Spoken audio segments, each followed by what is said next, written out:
quand l'enjeu financier est de 15 000 $ ou moins et vous comptez engager une poursuite aux petites créances?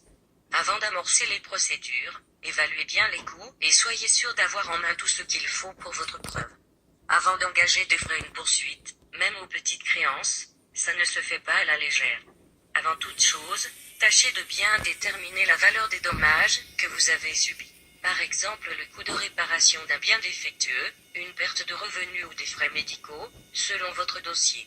Pensez ensuite aux différents coûts que votre poursuite impliquera, notamment les frais pour ouvrir votre dossier au tribunal, les photocopies nécessaires pour monter votre dossier, le transport pour vous rendre au tribunal, le salaire perdu pour pouvoir assister à l'audience, les honoraires d'experts, si vous y avez recours, les frais d'avocat ou de notaire, si vous souhaitez être aidé pour la préparation de votre dossier, les frais d'huissier, s'il y a lieu, si vous pensez que votre dossier mérite cet investissement et que vous avez épuisé toutes les autres solutions, négociation, médiation, conciliation, il faut maintenant préparer votre dossier.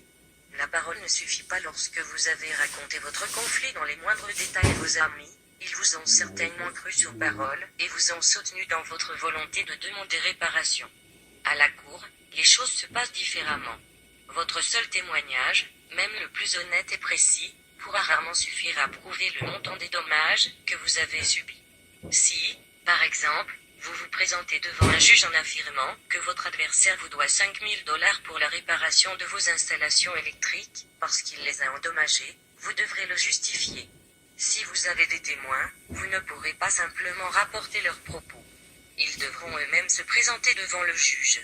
Et si vous avez consulté un expert et que vous souhaitez utiliser son opinion, par exemple, un électricien vous a confirmé que les installations étaient défectueuses, il devra vous fournir un rapport d'expertise écrit et signé. Utiliser des preuves écrites, votre témoignage gagne à être enrichi de preuves écrites. Pour cela, réunissez tous les documents susceptibles de justifier vos propos, par exemple, un contrat écrit, une estimation des coûts, une lettre ou un courriel, une facture, un rapport d'expertise. Vous pouvez aussi fournir des photos. Dans ce cas, privilégiez la qualité.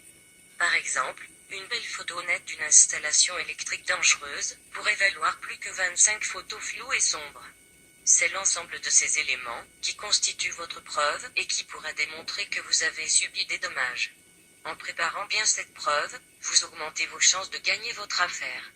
Vous pourriez ainsi récupérer votre argent et surtout, éviter d'en perdre davantage. Point disciplinari.